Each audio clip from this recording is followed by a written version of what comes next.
जमात है और जमात अमीर की अतात का नाम है। जिसने अमीर की अतात नहीं की वो जमात की भीड़ का तो हिस्सा बन सकता है, जमात के फायदे से वो कभी फायदा नहीं उठा सकता जमात की बरकतों से। इसलिए अमन कायम रखिए। इस वक्त बड़ी मुसीबत आई है मुसलमानों ने हिंद पर कि मुसलमानों के जानो माल इज्जत और आबरू पर हर तरफ टाके डाले जा रहे हैं। कहीं बेटियों की इज्जत लूटी जा रही है, कहीं मस्जिदों के गुम्बद तोड़े जा रहे हैं, कहीं गाड़ियां नोची जा रही है, कहीं टोपियां उछाली जा रही है, पार्लियामेंट में तुम्हारे खिलाफ कानून बनाए जा रहे हैं, एडमिनिस्ट्रेशन में कॉमन फैसले लिए जा रहे हैं। ये मौका होश के नाखून लेने का है नौजवानों, जोश में सिर्फ आने का नहीं है।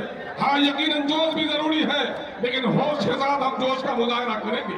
मुसीबत क्या है जान रहे हो?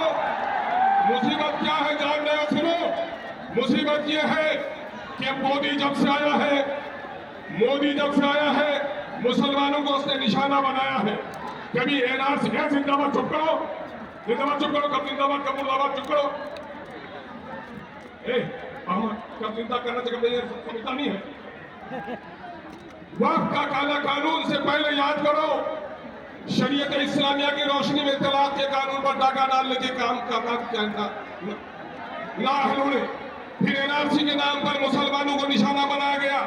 जब आसाम में इसका खेल खराब हुआ कि मुसलमानों से ज्यादा गैर मुसलमानों के पास कागजात नहीं है, तो फिर वह थोड़ी देर के लिए दम लिया और इन्होंने बड़ी तहकीक के साथ यह फैसला लिया है कि मुसलमानों की अजीम विरासत जो मस्जिद है, जो मकबरे हैं, जो दीनी दरसगाहें हैं, जो मुसाफिर खाने हैं, जो कब्रिस्तान है, इनको उजाड़ा जाए।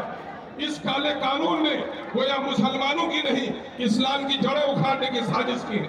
हम आजाद करने के लिए आए हैं, इस मुल्क की सरहद को बचाने के लिए। एक नहीं करोड़ों अस्तगफिरुल्लाह हाजिर है, हम गर्दन कटाने को तैयार हैं।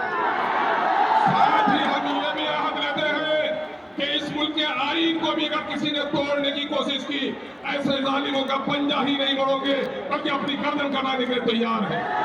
और साथ ही ये भी अहद लेते हैं कि मछली पानी के बगैर जिंदा रह सकती है, लेकिन मुसलमान शरीयत इस्लामिया के बगैर जिंदा नहीं रह सकता।